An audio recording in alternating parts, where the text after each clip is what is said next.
বাদশাহ সালমান বিন আব্দুল আজিজ, সৌদি আরবের বাদশাদের আমরা যতই নিন্দা করি, বাদশাহ সালমান বিন আব্দুল আজিজের বউয়ের ছবি কেউ কোনোদিন দেখেছেন? আপনি চাইলে গুগলে সার্চ করে দেখতে পারেন যে সৌদি বাদশার বউয়ের ছবি, wife of king of Saudi Arabia, যে সৌদি আরবিয়ার কিংয়ের ছবি, বউয়ের ছবি দেখতে চাই, খুঁজে পাবেন না। এবং সারা পৃথিবী যে সফর করতেছে, সারা পৃথিবীর মানুষজন যে তাদের দেশে যাচ্ছে, তো সব দেশে গেলে সব দেশের রাজার পাশে তার বউ দাঁড়িয়ে থাকে, তার ওয়াইফ দাঁড়িয়ে থাকে। তো সৌদিতে এত বড় বড় রাজা বাদশারা যায়, তো সালমান বিন আব্দুল আজিজের পাশে তার বউ কোথায়? নাই কেন? আচ্ছা, সালমান বিন আব্দুল আজিজ ধরলাম আগের জেনারেশনের, মোহাম্মদ বিন সালমান, যার ভুল ত্রুটি থাকতে পারে, আমি ওই রাজনৈতিক আলোচনায় যেতে চাচ্ছি না, আমি চাচ্ছি ইসলামী সমাজ ব্যবস্থা একটা মা এবং বোনের অবস্থানটা কোথায় সেটা ইন্ডিকেট করতে। তো মোহাম্মদ বিন সালমান তো যুবক বয়সে, 32, 35, 36, 37 বছর বয়স, তার বউ কোথায়? তার সাথে কোনোদিন তার বউয়ের ছবি আপনি দেখেননি কেন? আজকের আধুনিক যুগে মানুষ প্রচুর পরিমাণে সার্চ করেছে যে তার বইয়ের ছবি কোথাও খুঁজে পাওয়া যায় কিনা, পায়নি। এই জন্য অনেক ফেক ছবি ইউটিউব ফেসবুকে ঘুরে বেড়াতে পারে, কিন্তু কোথাও রিয়াল কোনো ছবি তার ওয়াইফের কেউ দেখাতে পারবে না, নাই। তারা কোনোদিন জনসম্মুখে আসেই না। কেন জনসম্মুখে আসে না? আচ্ছা, শুধু এই পর্যন্ত সীমাবদ্ধ নয়। আরব আমিরাতের বা রাজা বাদশাদের আমরা দুর্নাম করতে পারি, কিন্তু আরব আমিরাতের বর্তমান যারা রাজা বাদশাহ, মোহাম্মদ বিন রাশেদ আল মখতুম বা মোহাম্মদ বিন জায়েদ আল নাহিয়ান, তাদের মা, কোনজনের মা আমার এক্সাক্ট এই মুহূর্তে মনে পড়তেছে না, তাদের মায়ের তারা পাসপোর্ট বানিয়েছে উইদাউট ফটো, ছবি দেওয়া ছাড়া পাসপোর্ট বানিয়েছে। রাজকীয় ক্ষমতা, রাষ্ট্রীয় ক্ষমতা প্রয়োগ করে পাসপোর্ট ইস্যু করেছে, কি ছাড়া বলেন তো? মায়ের ছবি ছাড়া পাসপোর্ট ইস্যু করেছে। এবং অন্য দেশকে বাধ্য করবে, যদি আমার মা তোমার দেশে যায় তো পাসপোর্টের ছবি ছাড়া অবস্থাতেই যাবে, তুমি আমার মাকে তোমার দেশে প্রবেশ করতে দিতে বাধ্য, তুমি ছবিতেও দেখতে পাবে না যে আমার মায়ের চেহারা কেমন। কথা মনে আমি বুঝাতে পারিনি। এটা হচ্ছে তার দাম, তার মায়ের দাম, মূল্য, গুরুত্ব। যে যে যত অদৃশ্য, যে যত অস্পৃশ্য, যে যত দূরে, যাকে যত কম পাওয়া যায়, যাকে যত কম দেখা যায়, তার দাম তত বেশি। আর যে যত ফাত্রা, 3 নাম্বার শ্রেণীর, দাম নাই, ভ্যালুলেস, মূল্যহীন, ওকে রাস্তাঘাটেও পাওয়া যায়, বাজারেও পাওয়া যায়, ফোন করলেও পাওয়া যায়, মেসেজ দিলেও পাওয়া যায়, ডাকলেও পাওয়া যায়, রেস্টুরেন্টেও পাওয়া যায়, কলেজেও পাওয়া যায়, গ্রামের ছেলেরাও পায়, দুনিয়ার সবাই পায়। তাহলে সে ভ্যালুলেস। আপনি প্রধানমন্ত্রীর সাথে যোগাযোগ করতে চান, পারেন কিনা? কল দেন, রিসিভ করে কিনা, কথা হয় কিনা, প্রোটোকল, কেন উনি অনেক দামি, অনেক উপরে, ওনাকে আপনি অত সহজে পাবেন না।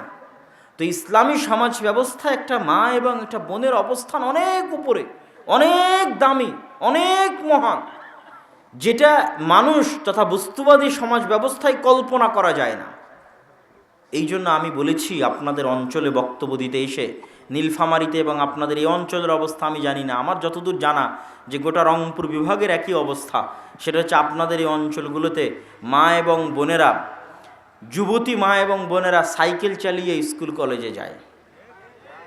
এবং আপনাদের এই অঞ্চলে, যেটা আমি রাজশাহীর অঞ্চলে নাই, রাজশাহী অঞ্চলে সাঁওতাল এবং আদিবাসীদের মেয়েরা এই মাঠে গিয়ে ধান লাগাতে পারে, তারপরে মাথায় ডালি নিয়ে ইট খোলা বহন করতে পারে।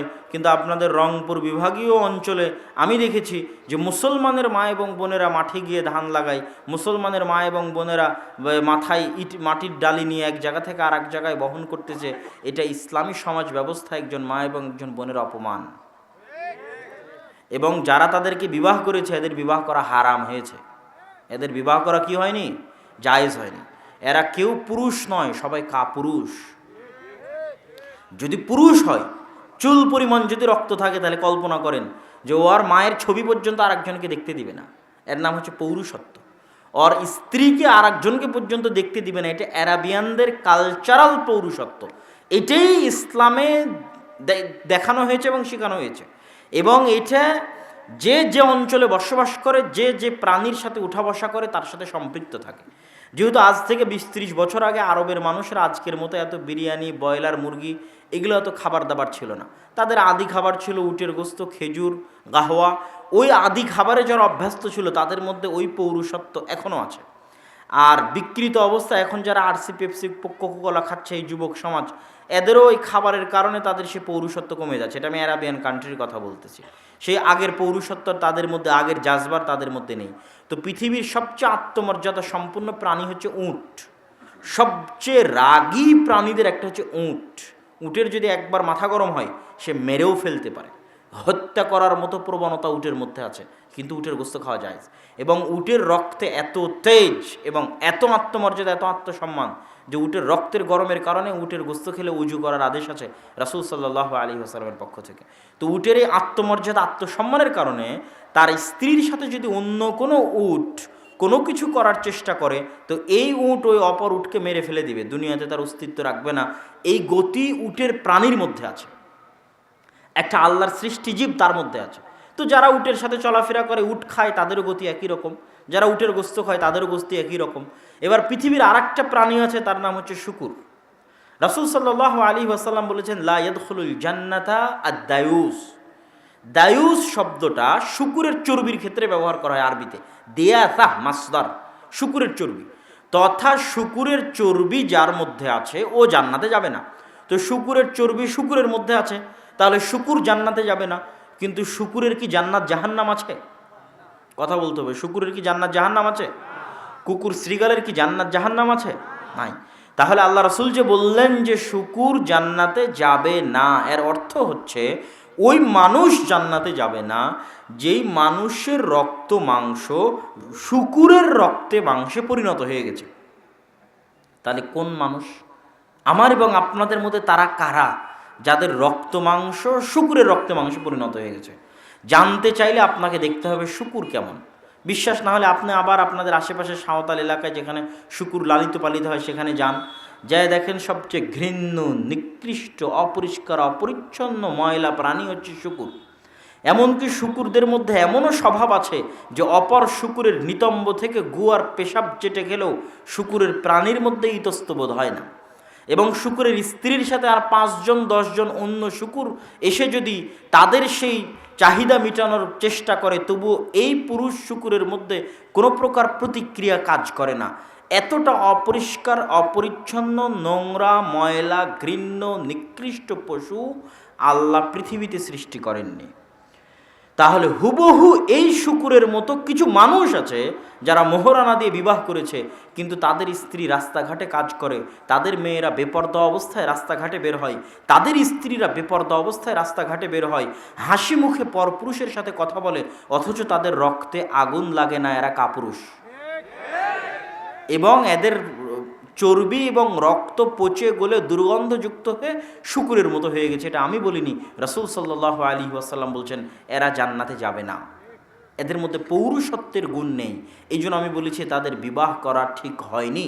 এই জন্য আমি আপনাদের কাছে দাবি রেখে যেতে চাই যে আপনার মেয়ে গার্মেন্টসে চাকরি করবে, সেই টাকা দিয়ে আপনার সংসার চালাতে হবে। এটা হচ্ছে বস্তুবাদী সমাজ ব্যবস্থা আমাদের মাথায় ঢুকিয়ে দিয়েছে যে আমাদের মেয়েরা বেকার যদি সেও 2 টাকা ইনকাম করে না দিতে পারে। এটা বস্তুবাদী সমাজ ব্যবস্থা আমাদের মাথায় ঢুকিয়েছে, আমাদের মা এবং বোনদের মাথায় ঢুকিয়েছে যে তাকে ক্যারিয়ার গঠন করতে হবে। তো ক্যারিয়ার গঠন করাটা তার স্বাধীনতা। কিভাবে?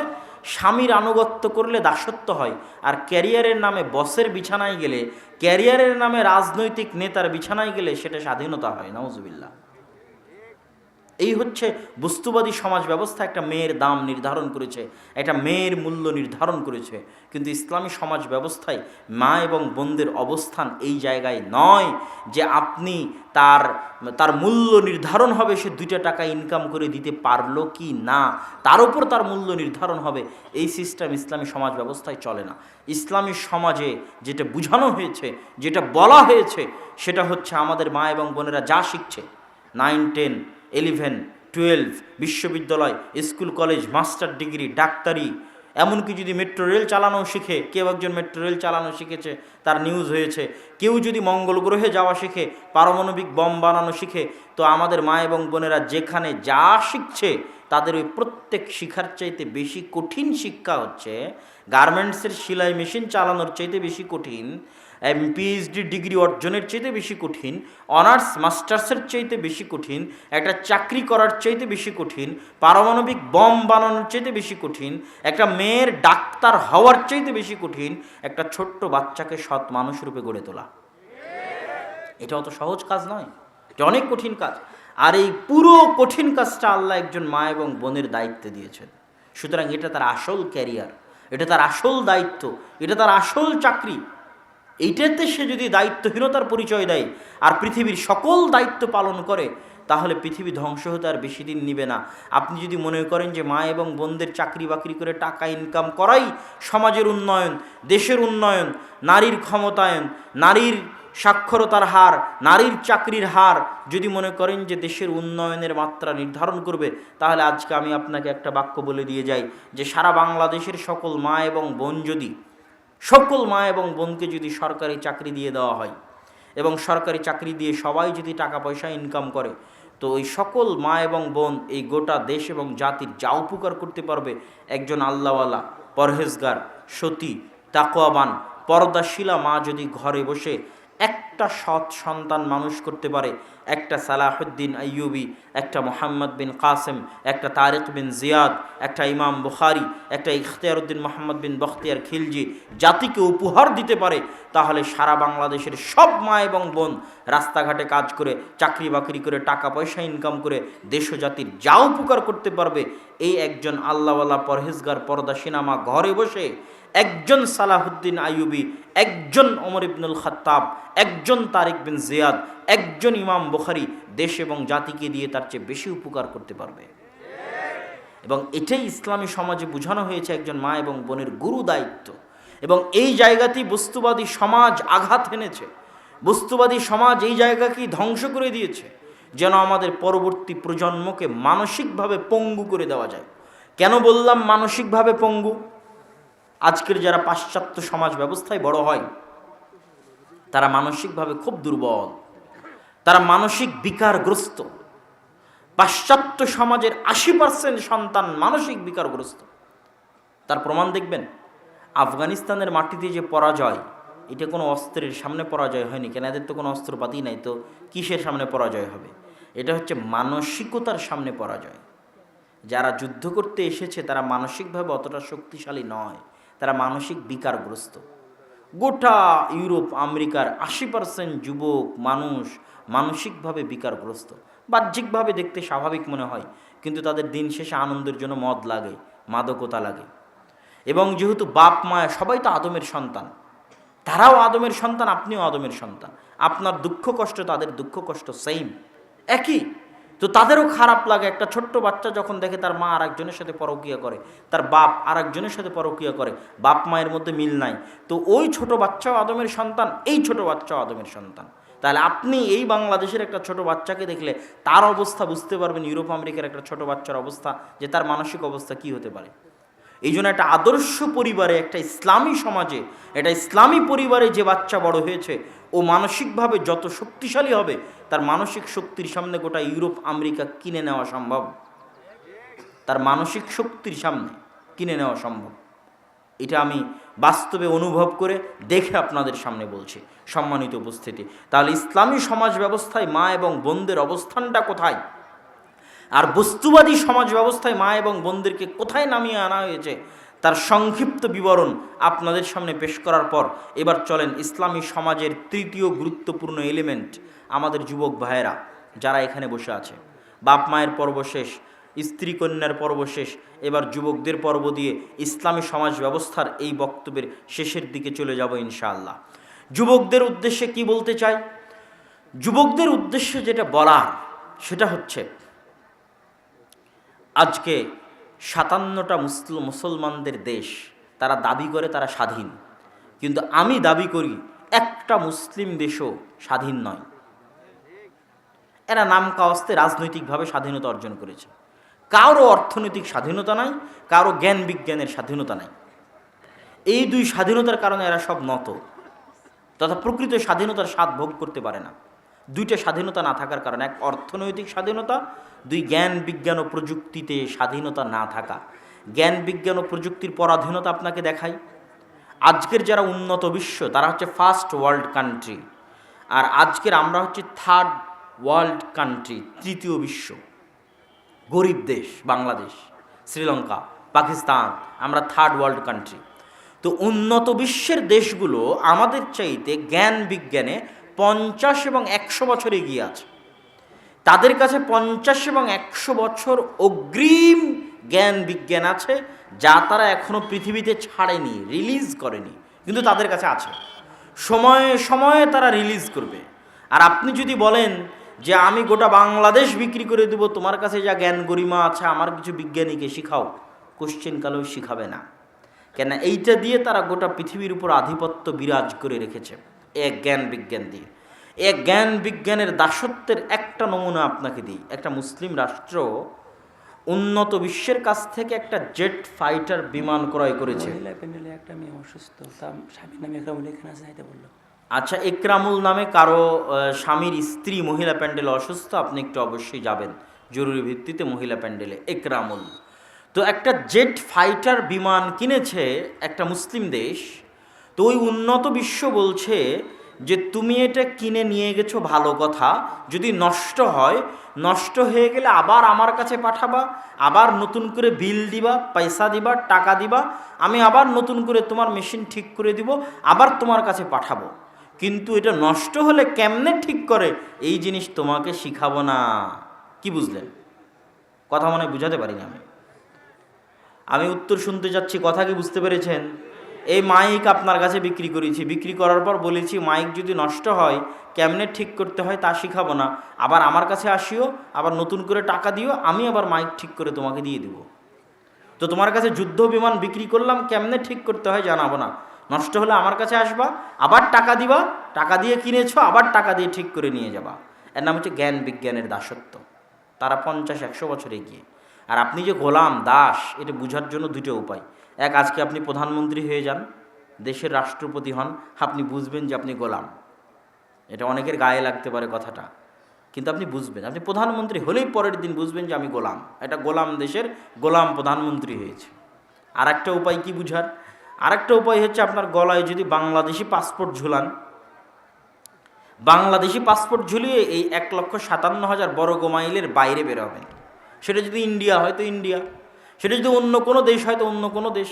তখন দেখবেন আপনার দামটা কোথায়, আপনার ভ্যালুটা কোথায়।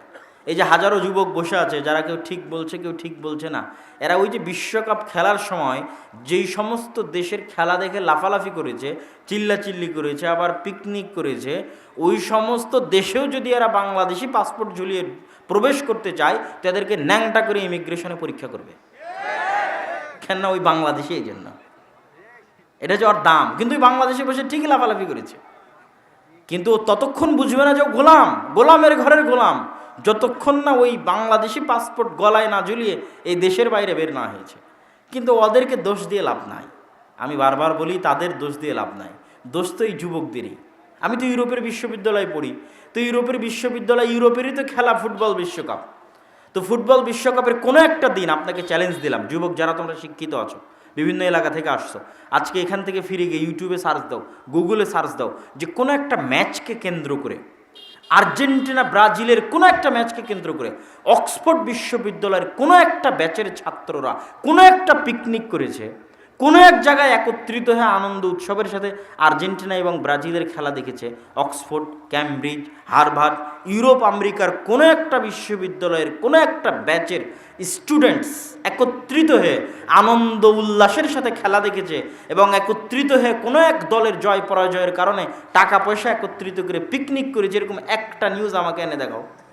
আর তোমাদের যেই বিশ্ববিদ্যালয় সারা বিশ্বে র্যাঙ্কিংয়ে 1,000-1,500 বিশ্ববিদ্যালয়ের মধ্যে চান্স পায় না, এই বিশ্ববিদ্যালয়ের ছাত্ররা যারা ভবিষ্যতের বিসিএস ডিগ্রি, বিসিএস ক্যাডার হয়ে এরা পুলিশ হবে, আর্মি হবে, র্যাব হবে, এরাই জাতির মেধাবী জাতির A+ গোল্ডেন A+গুলো এখানে জমা হয়েছে।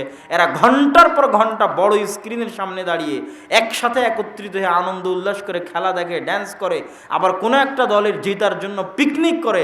এরা যদি গোলামি যদি এদের ভাগ্যে না থাকে তো কাদের ভাগ্যে থাকবে? গোলামি তো এদের ভাগ্যেই থাকবে। এই জন্য আমি বলেছি যে আমি কিন্তু সব কথা এখন যুবকদের উদ্দেশ্যে বলতেছি। মা বোনের পর্ব শেষ করেছি, পিতা মাতার পর্ব শেষ করেছি, যুবকদের উদ্দেশ্য করে বলতেছি যে তোমাদের জীবনের সারমর্ম আমার কাছে ধরা পড়ে। অসংখ্য যুবক যাদের লাইফ ইজিক্যাল টু মানে সমান সমান, যাদের গোটা জীবন সমান সমান, কি আমি বলে দিই, এরকম অসংখ্য যুবক আছে। তুমি মরার আজকে যদি আমার এই বক্তব্য শোনো, আবার মরার পরে যদি কোনোদিন আমার এই বক্তব্যের কথা মনে পড়ে, তাহলে মিলিয়ে দেখবা যে আমার বক্তব্যের সাথে তোমার লাইফের সামারি মিলে কিনা, তোমার লাইফের সারমর্ম মিলে কিনা। আর না হলে চোখের সামনে যাদেরকে দেখতে পাচ্ছ তাদেরকে দেখে আমার বক্তব্য মিলাও যে লাইফের সামারি মিলে কিনা। আমাদের যুবকদের জীবনের সারমর্ম হচ্ছে এদের জন্ম হবে, জন্ম হওয়ার পর এরা কি করবে, ছোট বয়সে একটু খেলাধুলা করলো ঠিক আছে, বুদ্ধি হওয়ার পর একটা মোবাইল হাতে পাবে, video games, free fire, PUBG, video গেমসের পরের পর্বে আসবে হচ্ছে Facebook, YouTube, Twitter, Instagram, TikTok, reels, যেগুলোর মধ্যে ঘন্টার পর ঘন্টা সময় দিবে। তারপরে আসবে অনলাইন বেটিং। আজকে জুয়া খেলার জন্য এক জায়গায় বসে জুয়া খেলা লাগে না, অনলাইনের মধ্যে আমাদের যুবকেরা জুয়া খেলে, অনলাইনেই জুয়া খেলে। প্রতিটা বলে বলে ছক্কা হবে না, বলে বলে ফোর হবে না, আউট হবে, তারপরে গোল কয়টা হবে, কে জিতবে, তারপর অনলাইনেই শত শত যুবক জুয়া খেলে। তারপরে খেলার মধ্যে ঢুকে গেল বিপিএল, আইপিএল, ক্রিকেট বিশ্বকাপ, ফুটবল বিশ্বকাপ, এগুলোর মধ্যে ব্যস্ত হয়ে গেল। এইভাবে জীবনের একটা পর্যায়ে পার হয়ে গেল। এর মধ্যে এদের কাজ শুধু কোনো মতে পেশাব পায়খানা করা আর ঘুমানো। কথা বুঝতে পারেননি?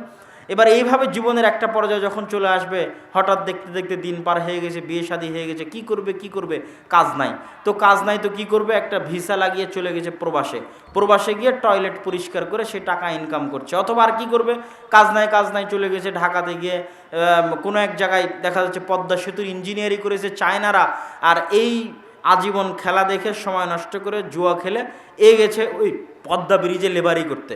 তো লেবারি করতে করতে কখন পাইলের মধ্যে পড়ে গেছে, তো পাইলের মধ্যে ওর বডি রেখেই ঢালাই চালিয়ে দিয়েছে। এটা হলো ওর দাম, লাইফের সামারি। তাহলে আমাদের মূল্যটা কোথায়, আর আমাদের যুবকেরা কোথায় গিয়ে দাঁড়াবে শেষ পর্যায়ে, সেটা আমি আপনাকে বলে দিলাম যে এই যুবকগুলোর শেষটা গিয়ে কোথায় হবে। হয় প্রবাসে গিয়ে লেবারি খাটবে, তাহলে আমি বলতাম যে প্রবাস আমাদের দেশের উন্নয়নের মাপকাঠি। চিল্লায় যে দেশ নাকি উন্নত হয়ে গেছে, আমার মাথার মধ্যে ধরে না। রাস্তাঘাট, কালভার্ট, ব্রিজ করলে দেশ উন্নত হয় না। আজকে গার্মেন্টসে আপনার মা এবং বোনেরা 6,000 টাকা বেতনে কাজ করে দিচ্ছে বলেই গার্মেন্টস আপনার দেশে আছে। কালকে আফ্রিকার মা এবং বোনেরা যদি 5,500 টাকা, 5,999 টাকায় চাকরি করে, তাহলে বাংলাদেশের সব গার্মেন্টস একদিনে বন্ধ হয়ে যাবে। তাহলে এটা উন্নতি? এটা উন্নতি নয়। সেলাই মেশিন হয়ে, দর্জি হয়ে কবে কবে মানুষ উন্নত হয়ে গেছে সেলাই মেশিন চালিয়ে।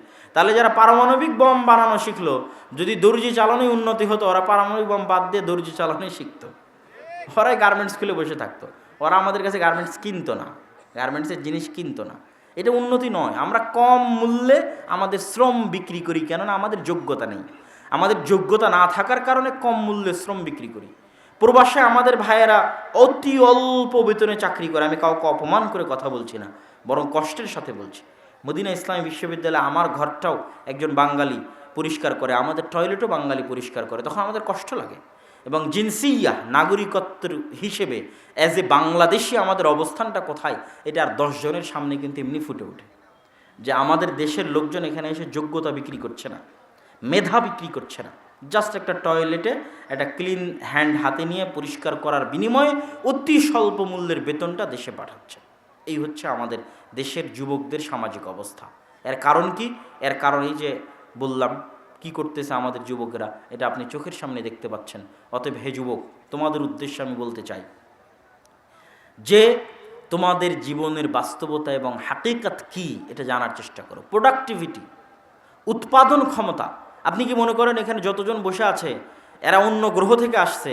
আর যারা চন্দ্রে গেছে, মঙ্গলে গেছে, পারমাণবিক বোমা আবিষ্কার করেছে, উন্নত হয়েছে, ওরা অন্য গ্রহ থেকে আসছে? ওরা আদমের সন্তান আর আমরা আদমের সন্তান নই? একই। ওদের যা মেধা আছে এদেরও তা মেধা আছে। এখানে অসংখ্য যুবক বসে আছে, এরাও পারমাণবিক বোম বানাতে পারবে, এরাও জ্ঞান গবেষণা করে অনেক উন্নত হতে পারবে। এদেরও মেধার মধ্যে এই শক্তি আছে। ঢাকা বিশ্ববিদ্যালয় স্ক্রিনের সামনে যারা খেলা দেখছে, ওদের মেধায় ওই শক্তি আছে। কিন্তু ওই মেধা কাজে লাগালে তো ওই মেধা তো রাজনীতির মধ্যে নষ্ট হয়ে গেছে, আর এই মোবাইলের মধ্যে নষ্ট হয়ে গেছে, বিনোদনের মধ্যে নষ্ট হয়ে গেছে, জুয়ার মধ্যে নষ্ট হয়ে গেছে, মাদকতার মধ্যে নষ্ট হয়ে গেছে। ওই মেধার তো কোনো প্রোডাক্ট নেই, কোনো প্রোডাক্টিভিটি নেই, কোনো উৎপাদন ক্ষমতা নেই, নষ্ট অকেজো। এটা নষ্ট হওয়া মেশিন যেমন ডাস্টবিনে ফেলে দেওয়া যায়, তাদের মেধা ওরকম নষ্ট অকেজো হয়ে গেছে, ডাস্টবিনে ফেলে দেওয়া যাবে। সম্মানিত উপস্থিতি, অতএব যুবকদের উদ্দেশ্যে, মা এবং বোনদের উদ্দেশ্যে, পিতা এবং মাতার উদ্দেশ্যে আজকের ইসলামী সমাজ ব্যবস্থা এবং বস্তুবাদী সমাজ ব্যবস্থার বক্তব্যের এই পর্যায়ে এসে আর একটা জরুরি কথা, যেটা না শুনে কেউ যাবেন না। আপনাদের এই উত্তরবঙ্গে যেমন মাদ্রাসা শিক্ষার অভাব, বড় মাদ্রাসা নেই। বগুড়া জামিল মাদ্রাসা অতিক্রম করার পর বড় কোনো হানাফিদের মাদ্রাসাও নেই। আহলে হাদিস মাদ্রাসা বহু দূরের কথা, দুই একটা অল্প স্বল্প আছে। তার পাশাপাশি আর একটা বড় সমস্যা হচ্ছে, যে দুই একটা মক্তব চলতো, এই মক্তবগুলো বিভিন্ন কারণে গোটা রংপুর বিভাগে বন্ধ হয়ে গেছে, নাই। এবং এই মক্তবগুলো উঠে যাওয়ার কারণে ব্রাক স্কুল, তারপরে প্রশিকা, তারপরে হচ্ছে এই কাদিয়ানি, তারপরে হচ্ছে খ্রিস্টান মিশনারি, এদের পাল্লায় পড়ে যায়। দেখেন কুড়িগ্রামের চরে, লালমনিরহাটের চরে, পঞ্চগড়ে অসংখ্য কাদিয়ানি, অসংখ্য মুসলমান খ্রিস্টান হয়ে গেছে। কেন? এগুলো একটা মসজিদে মক্তব চলে না, কেউ কোরআন জানে না। সর্বনিম্ন শিক্ষা অন্তত কোরআনটা তো জানতে হবে। সর্বনিম্ন মুসলমান বলে দাবি করতে হলে অন্তত কি জানতে হবে? কোরআন জানতে হবে। তো একে তো মাদ্রাসা নাই, দ্বিতীয়ত স্কুলের ছেলে পেলে কোথায় কোরআন শিখবে? মসজিদে মক্তব নাই। তাহলে ব্রাক যদি সারা বাংলাদেশে 25 থেকে 30 হাজার স্কুল চালায়, এদের নিজস্ব কোনো জমি নাই, ভাঙ্গা বেড়া ভাঙ্গা টিন অন্যের জমি ভাড়া করে নিয়ে চালায়। তাহলে আপনাদের মসজিদে টাইলস আছে, সবই আছে, ফ্যান আছে, লাইট আছে, বিল্ডিং আছে, ছাদ ঢালাই আছে, মসজিদে মক্তব নাই কেন? কোরআন শিক্ষার ব্যবস্থা নাই কেন? মুসলমানের সন্তানেরা নিম্ন পক্ষে কোরআন শিখতেছে না কেন? সর্বনিম্ন এই জ্ঞানটুকু তো অন্তত মুসলমানদের সন্তানদেরকে দিতে হবে। একটা মুসলিম দেশের এর চেয়ে বড় লজ্জার আর কি হতে পারে, যেই দেশের স্কুলের সিলেবাসের মধ্যে মুসলমানের সন্তান কোরআন শিখবে এই ব্যবস্থা নেই, নাই সিলেবাসের মধ্যে ব্যবস্থা, সরকারি সিলেবাসের মধ্যে। তাহলে আপনার ছেলে মেয়ে কোথায় কোরআন শিখবে যদি মসজিদ কোরআন না শেখায়? এই জন্য আমি বলেছি বক্তব্যের মধ্যে দুইটা বাক্য বলেছি, দুই তিনটা বাক্য বলেছি, আজকে এক এক করে বলে শেষ করে দিই বাক্যগুলো। প্রথম বাক্য কি বলেছি? প্রথম বাক্য আমি বলেছি যে আল্লাহ, আল্লাহর কসম, একটা মসজিদে টাইলস দান করার জন্য টাকা দিলে, রড দান করার জন্য টাকা দিলে, ছাদ ঢালাইয়ের জন্য টাকা দিলে, ফ্যান লাইটের জন্য টাকা দিলে, এসির জন্য টাকা দিলে, জানে কি হবে?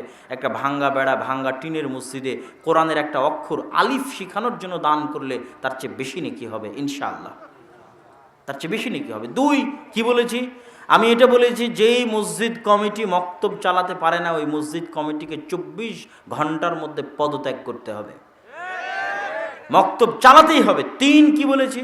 ভিক্ষা করে হলেও, না খেয়ে থেকে হলেও, ক্ষুধার্ত থেকে হলেও মসজিদে মক্তব চালু করতে হবে প্রত্যেকটা মসজিদে। আপনার মসজিদে থাকলে আর একটা মসজিদে কেন নাই খোঁজ নিতে হবে। আপনার মসজিদে থাকলে গ্রামের সব বাচ্চা মসজিদে কোরআন শিখতে আসে কিনা এটা নিশ্চিত করতে হবে। মসজিদকে প্রোডাক্টিভ হতে হবে, মসজিদের জায়গা দখল করে রাখবেন, ছাদ দিয়ে খালি 5 ওয়াক্ত সালাত আদায় করে টাইলস আলা সুন্দর মসজিদ বাসর ঘরের মতো সাজিয়ে রেখেছেন। নামাজ শেষ, মসজিদে তালা, রমজান মাসে ফেতরার চাউল বন্টন করলেন, কুরবানিতে গোস্ত বন্টন করলেন, এই কি মসজিদের কাজ শেষ? আপনি কি মনে করেন এটাই মসজিদের কাজ শেষ? মসজিদকে প্রোডাক্টিভ হতে হবে। মসজিদের অসংখ্য অগণিত কাজ আছে, সমাজে প্রভাব বিস্তার করতে হবে মসজিদকে। তার সর্বনিম্ন কাজ হচ্ছে মসজিদে অন্তত কি থাকতে হবে? জোরে বলেন, কি থাকতে হবে? মক্তব থাকতে হবে। এই জন্য আদ-দাওয়া ইলাল্লাহ আপনাদের রংপুর বিভাগে 150টা মক্তব চালাই নিজ খরচে, জামিয়া সালাফিয়া ডাঙ্গিপাড়া পবা রাজশাহী থেকে। এবং আগামী রমজানে আরও 100টা মক্তব চালু হবে ইনশাআল্লাহ। আর দিনাজপুর আল জামিয়া সালাফিয়া আপনাদের এখান থেকে পাশেই। কত ফেব্রুয়ারিতে সালাফি কনফারেন্স আছে বলেন তো? 3 ফেব্রুয়ারিতে কোথায় সালাফি কনফারেন্স আছে? দিনাজপুর আল জামিয়া সালাফিয়া তেঘরা বিরল। গোটা রংপুর বিভাগে হানাফি আহলে হাদিস নির্বিশেষে সবচেয়ে বড় প্রতিষ্ঠান হতে যাচ্ছে, দিনের কেন্দ্রীয় শিক্ষা প্রতিষ্ঠান হতে যাচ্ছে। এখান থেকে রংপুর বিভাগে আমরা দাওয়াতি কার্যক্রম, মক্তব সহ যাবতীয় কার্যক্রম পরিচালনা করতে চাই। এই কেন্দ্রীয় শিক্ষা প্রতিষ্ঠানের সাথে অত্র অঞ্চলের প্রত্যেকটা মুসলমানের সম্পর্ক থাকা উচিত, অন্তত দেখতে গিয়ে দোয়া করে আসা উচিত। আগামী 3রা ফেব্রুয়ারি দিনাজপুর জামিয়া সালাফিয়ার সালাফি কনফারেন্সে শায়েখ আব্দুর রাজ্জাক বিন ইউসুফ থাকবেন। আপনাদের সেখানে উপস্থিত হওয়ার আমন্ত্রণ জানিয়ে আজকের আমার সংক্ষিপ্ত বক্তব্য, বস্তুবাদী সমাজ ব্যবস্থা বনাম ইসলামী সমাজ ব্যবস্থার উপর আমার সংক্ষিপ্ত বক্তব্য এখানেই শেষ করছি।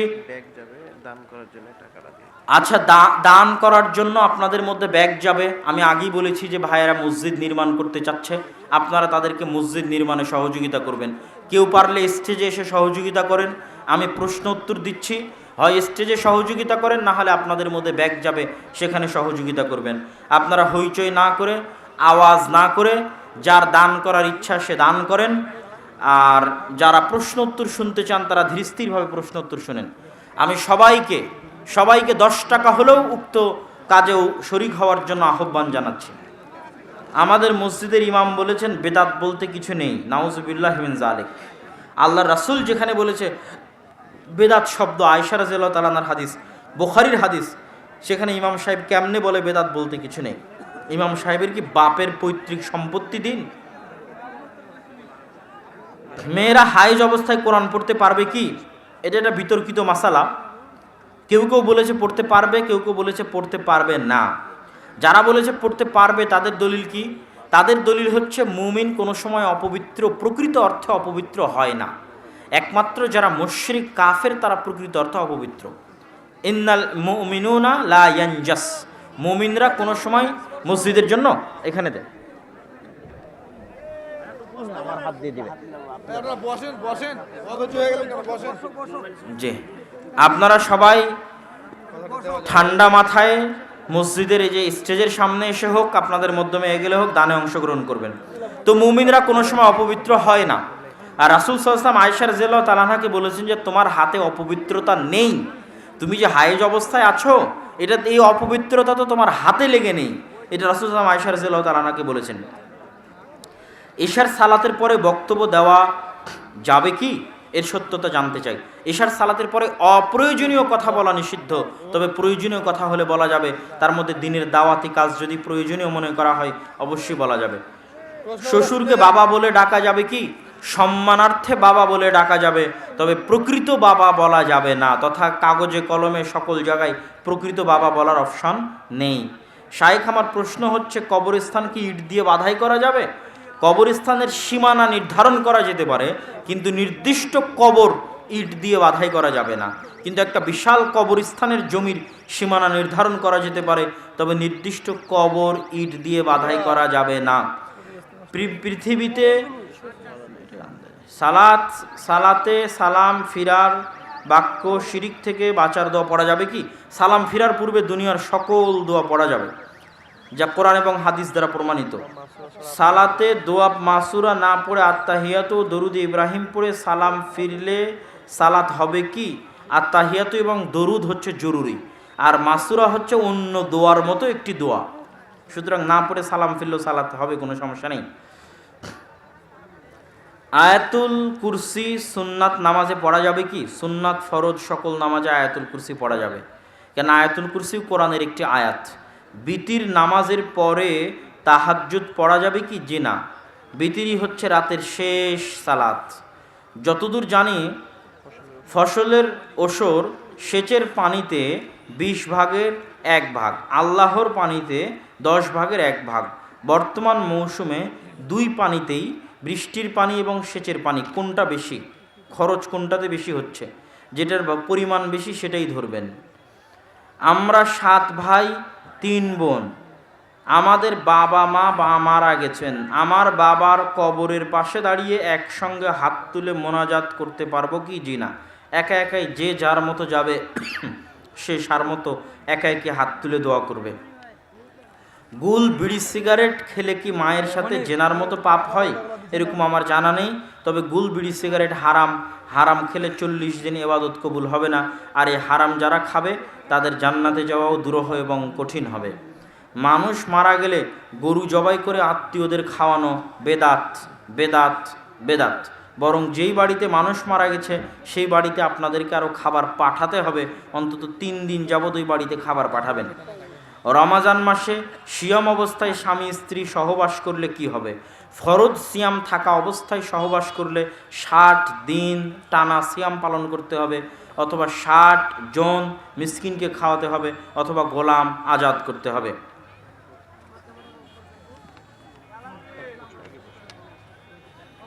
জৌনপুরি, আচ্ছা, কারো নাম বলতে হয় না, কোনো সময় বলবেন যে জৈনক বক্তা বলেছেন। অমুক কাফের, কেউ যদি কাউকে কাফের বলে আর তিনি যদি কাফের না হন, তাহলে যে কাফের ফতোয়া দিবে সেই কাফের হয়ে যাবে। মাসিক শেষ হওয়ার পর গোসল এবং অজুর মাধ্যমে পবিত্র হতে হয়। হ্যাঁ, টঙ্গীর ইজতেমায় গেলে নাকি হজের নেকি হয়, ব্যাপারে কিছু বলুন। এইটা হজের অপমান, এর বেশি আর কি বলবো। কিসের অপমান? হজের অপমান, হজের অপমান। যেখানে হজ হচ্ছে আলিন্নাস লাল্লাযী বিবাক্কা, যে পৃথিবীর সর্বপ্রথম মসজিদ যেটা আল্লাহর ইবাদতের জন্য তৈরি করা হয়েছে সেটা মক্কায়। আর এই সর্বপ্রথম মসজিদ হুদাল্লিন নাস, মানুষের জন্য হেদায়েত স্বরূপ। ফেরেশতা বানিয়েছে, ইব্রাহিম বানিয়েছে, রাসূল সাল্লাল্লাহু আলাইহি ওয়াসাল্লাম বানিয়েছে। সেই মক্কা, সাফা, মারওয়া, আরাফা, সেগুলোর সাথে বাংলাদেশের জমির কোনো তুলনা আছে? কোনো তুলনা নেই। বাংলাদেশের জমিতে কোনো নবী এসেছে কিনা তারই প্রমাণ নাই। অনেকে বলে দাজ্জালের জন্ম হয়ে গেছে। অবশ্যই দাজ্জালের জন্ম হয়েছে বহু আগে। আল্লাহ রাসূলের যুগে সাহাবীরা দাজ্জালকে দেখে এসেছে। সহিহ বুখারীর হাদিস, তামিম আদ-দারি রাদিয়াল্লাহু তাআলা আনহু দাজ্জালকে দেখে এসে আল্লাহ রাসূলকে দাজ্জালের বর্ণনা শুনিয়েছেন। আর রাসূল সাল্লাল্লাহু আলাইহি ওয়াসাল্লাম ওই লম্বা ঘটনা মিম্বারে দাঁড়িয়ে সব সাহাবীকে শুনিয়েছে। সহিহ বুখারীতে খুলে দেখেন, দাজ্জাল বহু আগেই জন্ম, কিন্তু সে বন্দী অবস্থায় আছে, হাত পা জিঞ্জিরাবদ্ধ আছে। কখন আল্লাহ সুবহানাহু ওয়া তাআলা তাকে ছাড়বেন, মুক্ত ঘোষণা করবেন, সেটা আল্লাহ সুবহানাহু ওয়া তাআলা জানেন।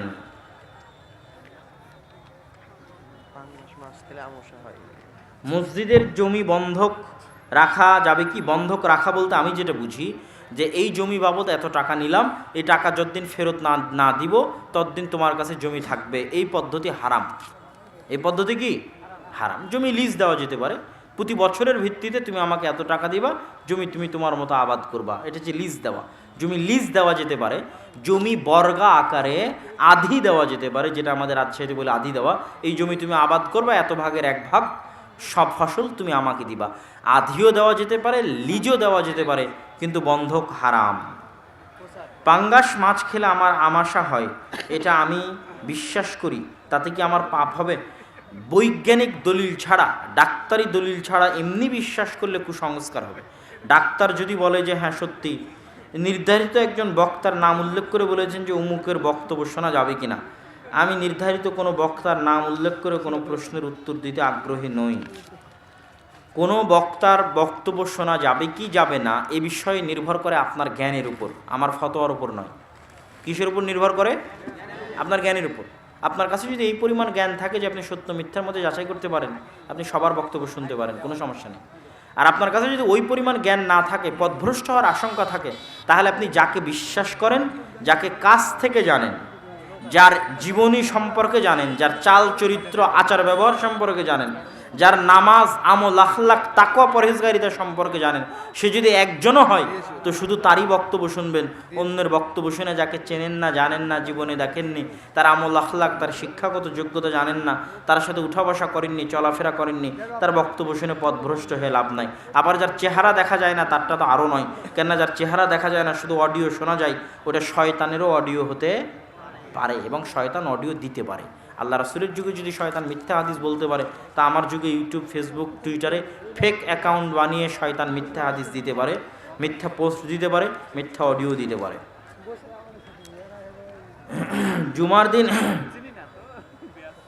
জুমার দিন ইমাম খুতবা দেওয়ার সময় মুসল্লিরা মসজিদে প্রবেশ করে ইমামের সামনে সালাত শুরু করে দেয়। ইমাম খুতবা দেওয়ার সময় সালাত আদায় করা যাবে কি? যদি তাহিয়াতুল মসজিদ হয়, তথা মসজিদের যে 2 রাকাত সালাত আদায় না করে মসজিদে বসা যায় না, যদি ওই 2 রাকাত সালাত হয়, তাহলে ইমাম খুতবা দিলেও খুতবা দেওয়া অবস্থাতেই তাহিয়াতুল মসজিদ আদায় করে মসজিদে বসতে হবে। আর এর বাইরে অন্য কোনো সালাত খুতবা চলা অবস্থায় আদায় করা উচিত নয়, ঠিক নয়, জায়েজ নয়, না জায়েজ। কেননা খুতবা শোনাও একটা ইবাদত, অতএব অন্য সালাত বাদ দিয়ে খুতবা শুনতে হবে। তবে যদি তাহিয়াতুল মসজিদ হয়, তাহলে শুধু তাহিয়াতুল মসজিদে 2 রাকাত সালাত আদায় করে বসে পড়বে। যে ব্যক্তি গলায় তাবিজ আছে, তার গলায় তাবিজ থাকা অবস্থায় তাকে ঝাড়ফুঁক করা যাবে কি? তাবিজ শিরক, আর শিরকের সাথে মুসলমানের সম্পর্ক রাখা উচিত নয়। শিরকি জিনিস গলায় রেখে আল্লাহর সাহায্য পাওয়া সম্ভব নয়। অতএব আল্লাহর উপর পূর্ণ আস্থা, পূর্ণ বিশ্বাস থাকলে আল্লাহর কোরআনের উপর পূর্ণ আস্থা, পূর্ণ বিশ্বাস থাকলে, নাস ফালাক ইখলাস আয়াতুল কুরসির উপর পূর্ণ বিশ্বাস থাকলে, নাস ফালাক ইখলাস আয়াতুল কুরসির পাওয়ার, ক্ষমতা, শক্তির উপর পূর্ণ বিশ্বাস যদি থাকে যে হ্যাঁ নাস ফালাক আয়াতুল কুরসি, ইখলাস, সূরা ফাতিহা, সূরা বাকারার শেষ 2 আয়াত পৃথিবীর সকল জাদু টোনা, বদনজর, জিন, শয়তান সব কিছুকে ধূলিসাৎ করে দিতে পারে একদিন আগে একদিন পরে। এই যদি শক্ত মজবুত বিশ্বাস থাকে তাহলে তাবিজ খুলেই ঝাড়ফুঁক করতে হবে। আর যদি বিশ্বাস না থাকে তাহলে ঝাড়ফুঁক করলেই কি আর না করলেই কি, তাবিজ সহ মরে গিয়ে জাহান্নামে যখন যাবে তখন সে বুঝতে পারবে যে তার আসল অবস্থাটা কোথায়। উস্তাদজি, আমি জানি মৃত ব্যক্তির উদ্দেশ্যে দাওয়াত খাওয়ানো হারাম, কিন্তু আমাকে আমার শিক্ষকেরা আমাকে জোর করে পাঠায়। লা তাআতা লি মাখলুকিন ফি মাসিয়াতিল খালিক। সৃষ্টিকর্তার লঙ্ঘনে সৃষ্টি জীবের কোনো আদেশ মানা যাবে না। তো তোমার টিচার সৃষ্টি জীব, আর মৃত ব্যক্তির বাড়িতে গিয়ে খাওয়া বা কোনো অনুষ্ঠানে অংশগ্রহণ করা বেদাত, আর বেদাতে অংশগ্রহণ করা যাবে না, এটা সৃষ্টিকর্তার আদেশ। আর তোমার টিচার হচ্ছে সৃষ্টিজীব, তো সৃষ্টিকর্তার আদেশকে লঙ্ঘন করে সৃষ্টিজীবের আনুগত্য চলে না। শায়েখ ইশার সালাতে কেউ যদি শেষের 1 রাকাত সালাত পায়, পরে বাকি সালাত একাকি পড়ার সময় সূরা ফাতিহার পর কি সূরা মিলাতে হবে? প্রয়োজন নেই মিলানোর। এগুলো কি একই প্রশ্ন না আলাদা প্রশ্ন? জামাত হয়ে যাওয়ার পর দ্বিতীয় জামাত একই জায়গায় পড়া উচিত নয়, একটু ভিন্ন জায়গায় দ্বিতীয় জামাত কায়েম করতে হবে। খুব ভালো হয় যদি মসজিদের ওই মূল এরিয়ার বাইরে দ্বিতীয় জামাত কায়েম করা হয়, বারান্দায় দ্বিতীয় জামাত কায়েম করা হয়, যাতে প্রথম জামাতের গুরুত্ব বহাল থাকে।